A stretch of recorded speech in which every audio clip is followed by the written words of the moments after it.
Salam izləyicilər. Fransız altılığı nədir? Gəlin birlikdə bu mövzuda söhbət edək. Altılıq Le Six Parisdə 1916-1923-cü illərdə fəaliyyət göstərmiş fransız bəstəkarlar qrupunun adıdır. Altılığın ideya ilhamçıları bəstəkar Erik Satie və yazıcı Jean Cocteau olmuşdur. Qrupun adı 1920-ci ildə musiqi tənqidçisi Henri Queyle tərəfindən təklif edilmiş və musiqi tarixində bu şəkildə möhkəmlənmişdir.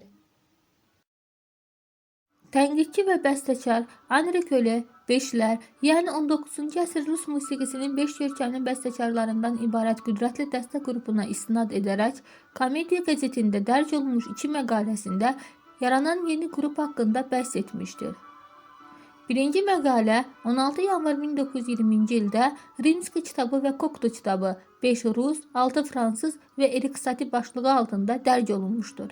Bu məqalə musiqi ədəbiyyatı dərsliklərində 5 Rus, 6 Fransız olaraq göstərilir. Henri Queyle'nin 6 Fransız adlanan ikinci məqaləsi isə 23 yanvar 1920-ci ildə dərc olunmuşdur. Tarix 1916-cı ildən başlayır. Verdun döyüşü bütün şiddəti ilə davam edirdi. Lakin Parisdə bədii həyat öz axarını sürdürürdü. Elə həmin il Cocteau və Satie Montpellierdən gəlmiş çox gənc bir istedadla Georges Auric ilə tanış olurlar. Bu, dəstənin birincisi idi. Onun yaradıcılığına simfonik və kamera musiqisi, balet, kino, teatr musiqisi aiddir. Yaradıcılıq üslubu sadə, aydın və ritmik musiqi dilinə sahibdir. Teatr və kino üçün melodik və təsirli əsərlərin müəllifidir. Fransız musiqisində müasirlik və aydınlıq prinsipini təbliğ etmişdir. Altılıq qrupu ilə birlikdə 20-ci əsr fransız musiqisinin inkişafında əhəmiyyətli rol oynamışdır. 1917-ci ilin may ayında Cocteau, Satie və Picasso birlikdə Şatli teatrında Parad baletini təqdim edirlər və bu tamaşa böyük qalmaqala səbəb olur. Lakin tamaşaçılar arasında zəngin sənayecilər ailəsindən olan 18 yaşlı bir gənc əsgər tamaşanı böyük coşqu ilə alqışlayırdı. Bu, Francis Poulenc idi. Dəstənin ikinci üzvü. Francis Poulenc kiçik yaşlarından musiqiyə həvəs göstərmişdir və Parisdə təhsil alıb. Balet, opera və kilsə musiqisi sahəsində böyük uğurlar qazanıb. O, həmçinin pianoçu və konsert ifaçısı kimi də tanınırdı. Yaradıcılıq üslubu sadə və melodik idi. Teatr və kino üçün ritmik və təsirli musiqilər bəstələmişdir. Fransız musiqisində aydın və həyat dolu səslər yaratmaqla tanınır. Fransız musiqisinin 20-ci əsri modern üslubunu inkişaf etdirmişdir. Altılar qrupu ilə birlikdə romantizmin ağır tərzindən uzaq, aydın və qısa formalı musiqi prinsiplərini irəli sürmüşdür. Montparnasse-da Huygens küçəsində bir rəssam atelyesi. Həmin dövrdə həm sərgi, həm də konsert məkanı kimi fəaliyyət göstərirdi bu ateliye. Orada Georges Auric və onun konservatoriya yoldaşlarının əsərləri təqdim olunurdu. Onlar Arthur Honegger və Louis Duret idi. Dəstənin 3-cü və 4-cü üzvləri. Arthur Honegger İsveçrə əsilli, lakin Fransada yaşamış və fəaliyyət göstərmiş fransız İsveçrə bəstəkarıdır. O, simfonik və səhnə musiqi sahəsində müxtəlif əsərlər yazmışdır. Onun simfoniyaları güclü dramatik ritmləri və çoxşaxəli orkestr tərtibatı ilə seçilir. Yaradıcı fəaliyyəti zamanı Honegger fransız polifonistlərinin üslubuna da müraciət etmişdir. Sənətində humanist ideyaları tərənnüm etməyə çalışan bəstəkar Alman məktəbini fransız ənənələrinə qovuşturmağa nail olub. Fransa musiqi mədəniyyəti tarixində köhnə ənənələri qoruyub saxlayan 20-ci əsrin müasir simfonisti kimi tanınır. Mən necə işləyirəm? Öz metodumu müəyyən edə bilərəmmi? Ümumiyyətlə əmin deyiləm. Bunu düzgün izah etmək üçün başımızın içində baş verən bütün səyləri təsvir etmək, onların arxasında baş verən xüsusi bir şeyin divarını çəkmək lazım olardı. Musiqi yaratmaq bütün sənətlər arasında ən sirli sənətdir. Mən Bəstəkaram kitabından Arthur Honegger'in Bir not kavadı ilə müsahibəsi 1951-ci il. Louis Duret yaradıcılıq irsinə təxminən 116 əsər daxildir.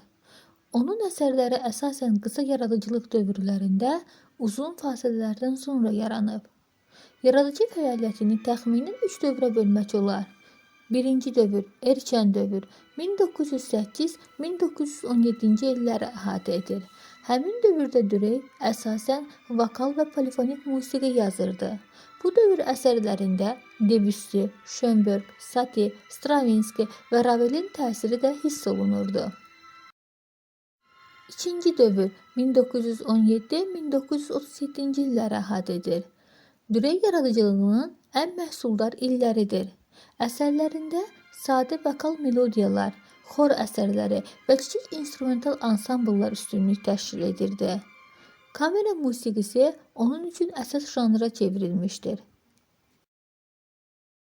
Üçüncü dövr 1944-1974-cü illəri əhatə edir. Bu dövr həm də sosialist dövrü də adlandırmaq olar. 1944-cü ildən sonra Duret yenidən musiqi yazmağa başladı. Xor əsərləri ilə yanaşı o fransız xalq mahnılarına aranjman edirdi.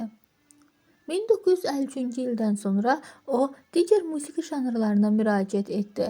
Buna baxmayaraq həmin dövr yaradıcılığında xor musiqisi üstünlük təşkil edirdi. Sanki əvvəlki vokal əsərlərinin davamı.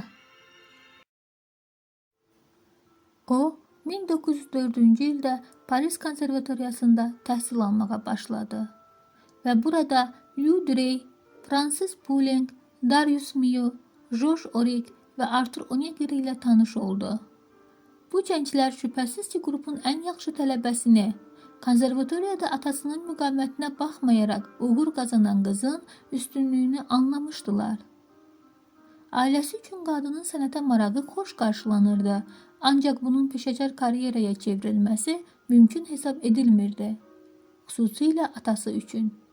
Atası musiqiçi olmağı nüfuzdan salan və insanı cəmiyyətdə aşağı mövqeyə endirən bir iş sayırdı.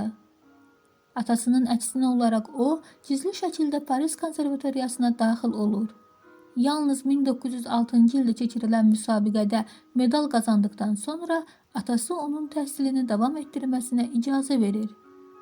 Amma xərcləri öz üzərinə götürmür. Gənc tələbə fərdi dərs verməyə başlayır. O, Satie və Ravelin himayəsində olan Germain Taillefer idi. Dəstənin 5-ci üzvü. Germain Taillefer 20-ci əsrin önəmli fransız bəstəkarlarından biri olmuş, balet, opera, konsert və kamera musiqisi kimi bir çox janrlarda uğur qazanmışdır. Musiqisi həm klassik, həm də modern elementləri birləşdirir. İmpressionizm və neoklasik üslubu özündə cəmləşdirir. Belə ki, o, Gabriel Fauré və Maurice Ravelin təsiri altında impressionist ənənəyə malik idi. Onun əsərlərindəki neoklasik aydınlıq Stravinsky'nin təsirini göstərir. Onun ilk fortepiano əsərlərində isə barok və klassik cizgiləri eşitmək olar. Bu onun Couperin, Bach və Mozart'ın musiqisinə olan heyranlığından irəli gəlirdi. Bir neçə əsərinə serializm və dodekafoniyaya aid modern eksperimentlər daxil etmişdir. Bir çox tanınmış sənətçilərlə əməkdaşlıq etsə də daima təvazökar olmuş və bəzən yaradıcılığı üslubuna görə qiymətləndirilməmişdir. Əsrin əvvəllərində onun musiqisinə dəyər verilməsə də zaman keçdikcə meyarlar dəyişdi və onun yaradıcılığı ön plana çıxdı. Germain Taillefer Paris şəhəri medalı və Prix İtaliya Beynəlxalq Festivalının mükafatı ilə təltif olunmuşdur. Paris şəhəri medalını Taillefer fransız mədəniyyətinə və musiqisinə verdiyi xidmətlərə görə almışdır. Prix İtaliya bu beynəlxalq mükafat radio və televiziya üçün yaradılmış ən yaxşı musiqi və proqramlara verilir. Tayferin kino, radio və televiziya üçün yazdığı musiqilər keyfiyyətli və innovativ hesab olunurdu. Ona görə də bu mükafata layiq görülmüşdür. Mən ənənələrə bağlı deyiləm, musiqi ilə məşğulam. Çünki o məni əyləndirir. Bu böyük musiqi deyil, bunu bilirəm. Bu, şən və yüngül musiqidir. Buna görə də məni bəzən 18-ci əsrin az tanınmış ustaları ilə müqayisə edirlər. Və mən bununla çox qürur duyuram. Germain Tayferin 1980-ci il müsahibəsindən. Və nəhayət qrupun 6-cısı Darius Milhaud. O Fransanın Braziliyadakı səfirinin katibi olmuşdur. 1919-cu ildə Parisə qayıtdıqdan sonra hər şənbə axşamı öz mənzilində dostları ilə yığıncaqlar təşkil edirdi. Onlar musiqi ilə məşğul olur, şeirlər oxuyur, ünsiyyət qurur və əylənirdilər. Darius Milhaud bütün musiqi janrlarını araşdırmışdır. Opera, kamera musiqisi, simfonik musiqi, konsertlər, baletlər və vokal musiqi bəstələmişdir. O, 20-ci əsr musiqi tarixinin ən məhsuldar bəstəkarlarından biridir. Xalq musiqisi və cazdan bəhrələnən musiqi üslubuna sahib idi. Musiqidə xüsusilə sinkopalı ritmləri çox qiymətləndirirdi. O, bəstəkarlıqda bütün imkanları araşdırmışdır. Ustad bir kontrapunktçu olaraq o tez-tez poliritmika və politonalizmdən istifadə edirdi ki, bu da onun yaradıcılığını son dərəcə zəngin və müxtəlif edir. İlk əsərlərində Claude Debussy'nin impresionizminin təsiri açıq şəkildə görünür. Bura bəstəkarın romansları və kamera ansamblları daxildir. Fransız musiqi ənənəsini inkişaf etdirərək Milhaud həm də Rus musiqisinə də böyük maraq göstərmişdir. Xüsusilə Stravinskinin baletləri gənc bəstəkarın yeni üfüqləri görməsinə kömək etmişdir. İnstrumental və kamera əsərlərində fransız musiqi klassikasına aid çoxsaylı əlaqələr özünü göstərir. O, adətən qısa musiqi formalarını seçir, uzun inkişaflardan çox kontrastları üstün tuturdu. Onun melodiyalarında fransız xarakteri əsasında qədim mahnıların və provansal motivlərin izləri var. O, dogmatizmə qarşı idi və dodakafoniya texnikasını rədd edirdi. Onun yaradıcılıq üsulu bir çox hallarda intuisiya və özünəməxsus musiqi peşəkarlığına əsaslanırdı. Altılığın üzvləri dəfələrlə bu birliyin şərti xarakter daşıdığını, bütün iştirakçılar üçün ümumi ideoloji və estetik prinsiplərin mövcud olmadığını bildirirdilər. Birlikdə bir neçə yaradıcılıq layihəsi həyata keçirmiş olsalar da, 1920-ci illərdən etibarən müxtəlif səbəblərdən altılıq rəsmi şəkildə olmasa da vahid qrup kimi tədricən dağılmağa başlamışdır. Bəstəkarların hər biri isə müstəqil və fərdi yaradıcılıq yollarını inkişaf etdirməyə davam etmişdir. Francis Poulenc və Arthur Honegger müsahibələrində bildirirdilər ki, altılıq vahid estetik prinsiplərə malik olmayan, hər üzvün fərqli üslubunu qoruduğu, yalnız dostluq, qarşılıqlı hörmət və yaradıcı əməkdaşlıqla birləşmiş bir qrup idi. Hər bir bəstəkarın fərdi təbiəti və ideyaları qrupun zənginliyini yaradırdı. Altılıq qrupu cəmi 2 kollektiv əsər yaratmışdır. Bunlardan biri fortepiano üçün Altılığın albomu toplusu, digəri isə Eyfeldə yeni evlənənlər baletidir. Onlar eyni layihə çərçivəsində birləşdilər də, hər bəstəkar əsərin fərqli hissəsini yazmışdır. Altılığın albomunda nömrələr bəstəkarların soyadlarının əlifba sırasına görə düzülmüşdür. Orikin Prelude əsəri sadə və aydın tərzdə yazılıb. Əsərdə melodiya ön plandadır.